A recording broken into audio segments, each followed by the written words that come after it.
Would Saudi Arabia want to insert itself into an India-Pakistan conflict? Surely that's exactly the style of interventionist policy that Saudi Arabia had appeared to be pivoting away from. The most interesting thing about the announcement is it brought in the nuclear question. I think it's an attempt to remind Washington Saudi Arabia is still in the market for this. All of this, to me, reflects a region that is very politically insecure, scrambling to reestablish deterrence, distrustful that its old formulas would still work. It's not as if Iran is no longer an issue, but it is much less threatening to the Gulf states. And thus the value of an Israeli security link is degraded. Are the Israelis going to be a chaos actor in the region? There might be a willingness in the Gulf states to take some role in Gaza, but they're certainly not going to take a financial role in Gaza that merely supports an Israeli occupation. The Arab Gulf states are often accused of condemning plenty but acting little, typically urging restraint from the sidelines. That was until they found themselves on the front lines when Israel struck the Qatari capital of Doha in September, killing 5 members of Hamas and 1 Qatari security official during the ongoing Gaza ceasefire talks. The apparent unwillingness of the US to prevent the attack has heightened fears that America cannot be trusted to protect its allies in the Gulf. And within just a few days of the attack, Saudi Arabia announced that it had signed a defense pact with nuclear-armed Pakistan, committing to come to each other's protection in the event of an attack. The pair have exchanged financial and military support for decades. So the timing of this particular public announcement appears to have been deliberate. Here to explain why the two countries sealed the deal now and how it could affect future dynamics in the Middle East is F. Gregory Gause III, a visiting scholar at the Middle East Institute in Washington, D.C., and Professor Emeritus of International Affairs at the Bush School of Government and Public Service in Texas. Gregory, thank you so much for speaking to Middle East Eye today. It's great to have you on. It's my pleasure. We heard the news of this defense pact shortly after Israel strikes on Qatar. Clearly, negotiations for this pact had been underway long before then. Why make that quiet relationship public now? The Israeli attack on Qatar is the reason the Saudis went so public with this and made such a public splash about it. Pakistan has always, certainly since the 1980s, been very interested in a security relationship with Saudi Arabia because of the financial benefits it could bring to Pakistan. And in fact, there have been Pakistani troops stationed in Saudi Arabia at various times during the last decades. The relationship is not new in that sense, as you reflected in the introduction, but I think that the most interesting thing about the announcement is it brought in the nuclear question. The word nuclear wasn't used in the public announcements about the agreement. There was speculation and some commentary, both on the Saudi side and the Pakistani side, that this would include a Pakistani commitment to provide a nuclear umbrella, so to speak, over Saudi Arabia. There's also been some commentary on both sides that has played down that element. But that is the new element here, I think. We know that Saudi Arabia, before October 7th and the war that followed, had been in talks with the US, with the Biden administration, about a potential defense agreement that could give it access to civil nuclear technology and capacity. Is it turning to Pakistan instead kind of a recognition that that window of opportunity has passed? Oh, I would say just the opposite. I think it's an attempt by the Saudis to prod the Trump administration to say, we're still interested in a security relationship and your help, American help, on developing our nuclear infrastructure. We just can't move on the normalization with Israel while the Gaza war is going on. I think it's an attempt to remind Washington that Saudi Arabia is still in the market for this. Pakistan has said, this could be a template for other countries that wish to join. Do you see other countries in the Gulf or elsewhere in the region being interested in this kind of a formula? I think for the same reasons of hedging and signaling, some of the smaller Gulf states could also be interested. But I also think that we should have a realistic view of what Pakistan would actually do. I do think that it would be a mistake for us to just assume that Pakistan is going to send troops or threaten a nuclear exchange with an Iran or an Israel that might strike at one of the Gulf states, or even the Houthis, who in fact have struck at Saudi Arabia and the UAE in the past. I don't think that there's anything automatic about this. And I think it would be a mistake for us to overestimate how automatic a Pakistani reaction would be. The Pakistanis have an interest in making people think it's automatic because then it's more valuable. And Saudi Arabia has an interest in having Iran and Israel and maybe even the Houthis think that it's automatic.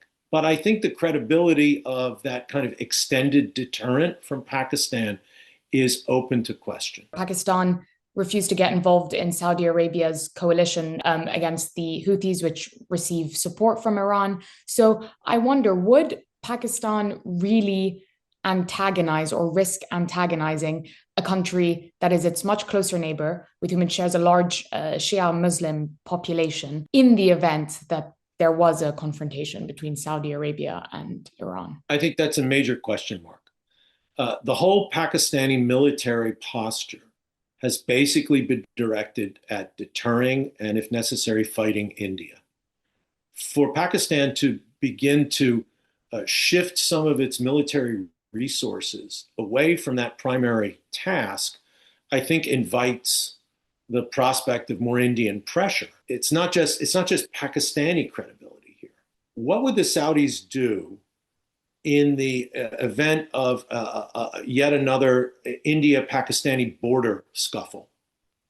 Would they actually sacrifice their growing economic ties with India, which in light of the Crown Prince's Vision 2030, those Indian markets are extremely important for Saudi economic development. And of course, there are hundreds of thousands, if not millions of Indians who work in the Gulf states, as there are millions of Pakistanis as well. Would Saudi Arabia want to insert itself into an India-Pakistan conflict, which, let's face it, is probably the most likely conflict for the two parties, Saudi Arabia and Pakistan, to face in the near future? Would the Saudis basically live up to their supposed defense commitments to Pakistan if that meant a confrontation with India? I also think that that's a huge question mark. It's interesting because we obviously saw a more aggressive period of Saudi Arabian foreign policy in the immediate aftermath of the Arab Spring, in Yemen and behind the scenes in Egypt and elsewhere. But then we saw this kind of repivot, this detente with Iran, and this refocusing on Vision 2030 and economic growth and investment and so on. So this would kind of take it in the other direction. Surely that's exactly the style of interventionist policy that Saudi Arabia had appeared to be pivoting away from in recent years. I agree. And I think that the turning point really was the Iranian attack on the Saudi oil facilities in September 2019. When the United States did not react to that, Saudis were shocked. And that, I think, is the origin of the push by the Crown Prince in the Biden administration for a formal security treaty with the United States and a willingness to consider normalization with Israel as part of that package. This is, of course, before Gaza. But they're also worried about Trump because he was president when the Iranians attacked and didn't do anything in 2019. The fact that they saw the Israelis attack a country that's a major non-NATO ally that has the largest American military base in the region, Qatar, and the United States doing nothing to restrain its closest ally in the region, gave them a little PTSD about that 2019 attack. And I think that the fast tracking of the public announcement of the Pakistani deal really is a message to Washington. I wonder how Saudi views a potential US role in deterring Iran now. A lot of Iran's assets and military strength across the region and within its own borders has been severely degraded. The Houthis still remain active, and Trump seems to have lost much interest in continuing to combat them. How does Saudi Arabia look at Iran and the threat from allied groups such as the Houthis now as opposed to before? When Mohammed bin Salman became crown prince, he was an enthusiastic supporter of the first Trump administration's policy of maximum pressure on Iran. And he was really throwing his elbows around. In effect, the kidnapping of Saad al-Hariri, the Lebanese prime minister, in Saudi Arabia, which he thought would lead to some kind of political crisis that would hurt Hezbollah in Lebanon, which failed. The boycott of Qatar and the blockade of Qatar, which also failed. The crown prince was throwing his weight around. And I think he thought Saudi Arabia was a superpower. I think 2019, the Iranian attack on the oil fields was a real shock. And I think that began this kind of reevaluation. And what we can see now is that Saudi Arabia, in the second Trump administration, is not encouraging a confrontational position toward Iran. Definitely stayed out of the Israel-U.S. attacks on Iran in the 12-day war. Stayed out of the American attacks on the Houthis. It's a very different approach. It's an approach that's emphasizing regional stability, not regional confrontation. The accomplishment of the goals of Vision 2030 basically requires a stable region that's attractive for foreign investment. That desire for stability is clearly quite far from where the region is at the moment. We have Iran apparently thinking that it actually really may need a nuclear deterrent. Saudi Arabia has now tried to reach for maybe a nuclear umbrella, or at least tried to signal more strongly that it wants one. Israel's military campaigns have continued, most recently in Syria, Iran, Qatar, but also within the occupied territories. All of this, to me, reflects a region that is very politically insecure at the moment, that is scrambling to reestablish deterrence, kind of distrustful that its old formulas would still work. Do you think that's an accurate reading? And if so, why do you think that is? The regional distribution of power has shifted, as you indicated before, with the Iranian defeats and the Israeli victories in the Gaza war, broadly understood as a regional conflict, not just in the Gaza Strip. Iran's position, as you indicated, is weaker than it was a year ago. They are still the country that has the closest relationship with the Houthis, really the only element of the axis of resistance that believes that it is coming out of the broader Gaza conflict stronger than it was before. And obviously, Iran has enormous amounts of influence in Iraqi politics. It's not as if Iran is no longer an issue, but it is much less threatening to the Gulf states. And thus, the value of an Israeli security link is degraded. And the willingness to pay the price of formal public normalization with Israel for Saudi Arabia, the willingness has gone down because of Gaza and because Iran is not perceived as big a threat. We are in a regional situation, and I wouldn't call it a regional order because it's not an order, it's not predictable, in which there are three great uncertainties. Uncertainty number one is where Iran is going to go. Are they going to rush for a bomb? Are they going to attempt to reassert a regional role through their allies and proxies? Or are they going to reassess their regional role and perhaps be open to negotiations with the United States? That leads to uncertainty number two, which is the Trump administration. How involved is the Trump administration going to be? I think past administrations, given the weakened position Iran found itself in, would immediately try to get Iran to the negotiating table to take advantage of that weakness and try to reestablish some limitations, not just on Iran's nuclear infrastructure, but also perhaps on its missile capability and its regional role. That doesn't seem to be the play of the Trump administration. So just what is the Trump administration's view of its role in Syria, in Lebanon, in Gaza, and vis-a-vis Iran? It's up in the air because the president can change his mind, as we know, from day to day. And finally, the third great uncertainty is Israel. Are the Israelis going to be a chaos actor in the region? They give every indication under the Netanyahu government that not just in Gaza, but also in Lebanon and Syria, and even in the Gulf with the strike on Qatar, Israel is willing to be a disruptor and to work against the stabilization of a new Syrian government, to work against the realization of some kind of deal that would lead to Hezbollah's disarmament and the possible strengthening of the, relatively new Lebanese government. What's Israel going to do in the West Bank and Gaza? Are they actually going to conduct population transfers? I don't think anybody really knows. And as long as that uncertainty characterizes the international politics of the region, I think countries like the Gulf states are going to hedge. Amid all this uncertainty, as you said, Iran is weaker. Israel seems to have moved up the threat perception list. Does Saudi Arabia see the major threat emerging from being caught in the middle of another confrontation between Iran and Israel and the US? I think it sees multiple threats, and the prioritization of those threats is, I think, confused in their own minds. Now Iran has been reduced from that kind of primary focus. Israel has moved up.